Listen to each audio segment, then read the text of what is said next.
2013, everybody knows. 2017, people know. 2022, some of you are around in the country. The so-called Independent Electoral Boundary Commission had 7 commissioners. Out of those 7 commissioners, 4 said no. 3 are the ones who said yes. But 4 said no. And they even have come before the Kalonzo team and have said no. And they have said that the chairman erred, that up to now he has not published the results of the elections in accordance to the law. And to me, they say that 4 is bigger than 3. If the majority say that I won the elections, I cannot say I lost it. And this way, irrespective of what the Supreme Court said. This as a result of our experience when we formed government under NASA. Under NASA, we found an economy that was stagnant, and the growth was negative. Revenue collection was very low, and the Paris Club had actually clamped down on the government. So the government was actually just limping. And when we came into government, what we did was to address the 2 sides of the balance sheet, income and expenditure. We found that the government was collecting 200 billion shillings of all that was being collected. We looked at the sources of revenue, customs duty, income tax, the VAT, and so on. And then the other side, expenditure, how they were procuring. You looked at revenue officers, those officers in the customs, in the income tax department, in the VAT, and procurement officers in all the ministries. They were the boys in town. They're the ones who are buying apartment blocks in town, the ones who are driving the latest models of cars, Mercedes, Toyota, what have you. They're the ones who are building castles in rural areas. They're the ones who are building high-rise buildings in village markets. If you did a lifestyle audit, you're able to catch them. And we did lifestyle audits and caught very many of them. We sacked some we sent to jail. And all of a sudden, revenue rose up. From 200 billion shillings, within the 6 months from January to June, we went up by 100 billion shillings. We collected 300 billion shillings. So we said, the answer is not to increase taxes, but to spread out, widen the net, and lower the taxes, and we get more revenue. The following year, it went 500 billion, 700 billion, 900, we reached 1 trillion. We were able to finance most of our budget from local resources without having to borrow from donors. 95% of our development expenditure was coming from local revenue.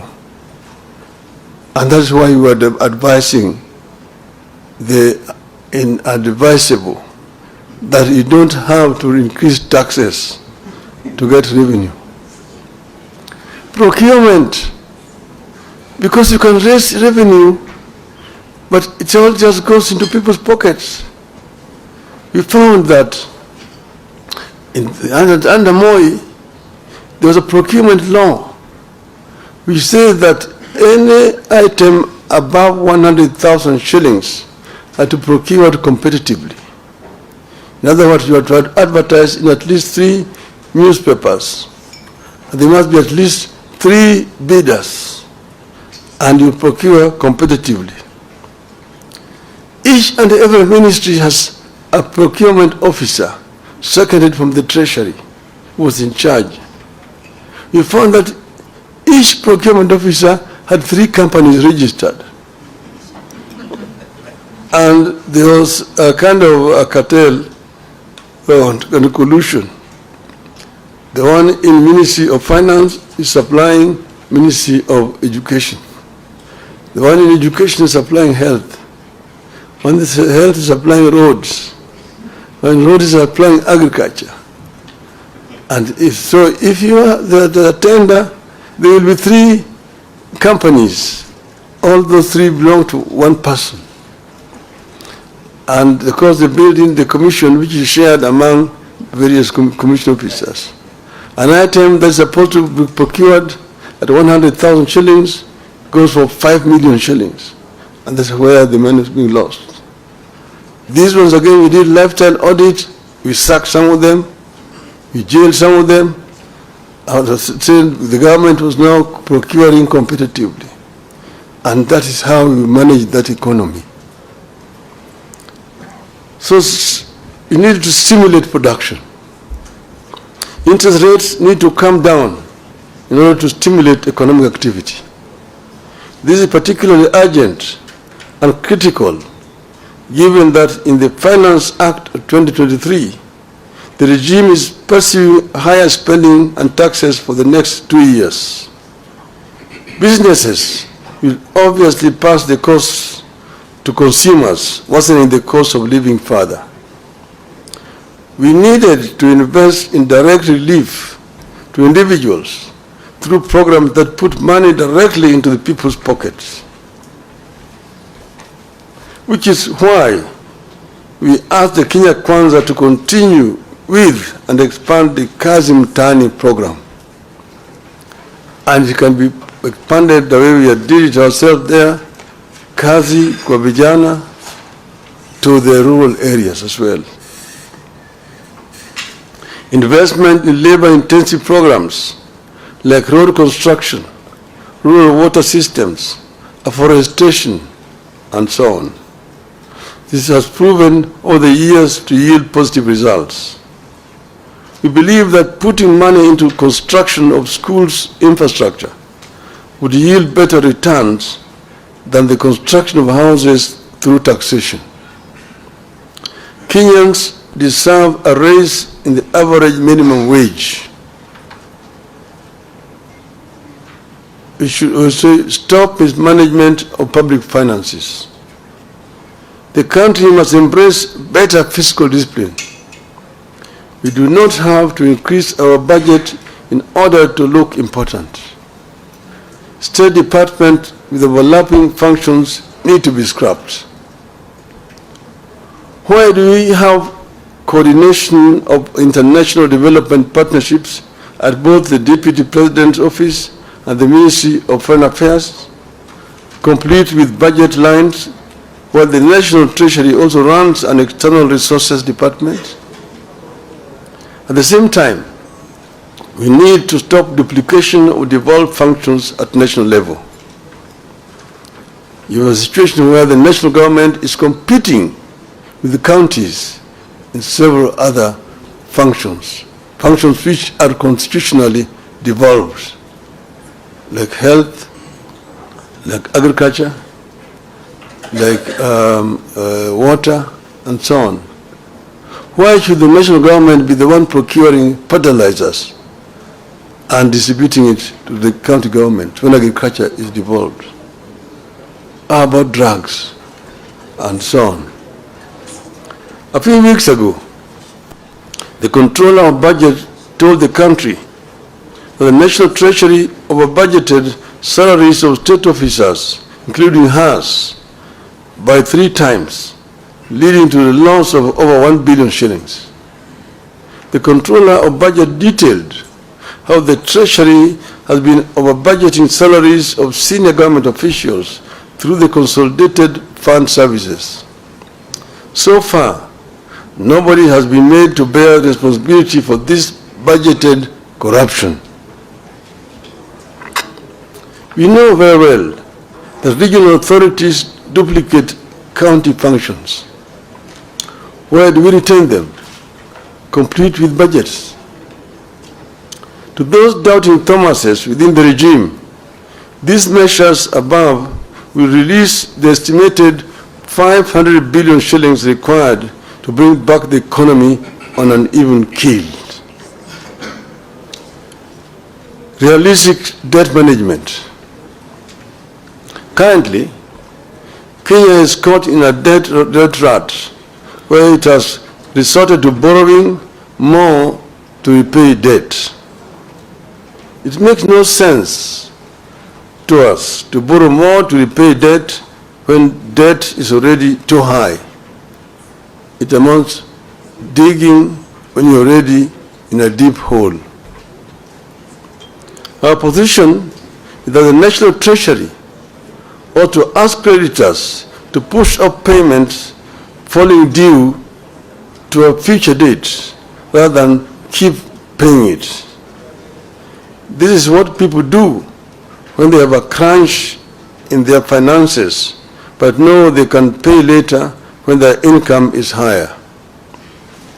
Rescheduling debt is not at the same time as the same thing as debt default. People default when they are bankrupt. Kenya is not bankrupt.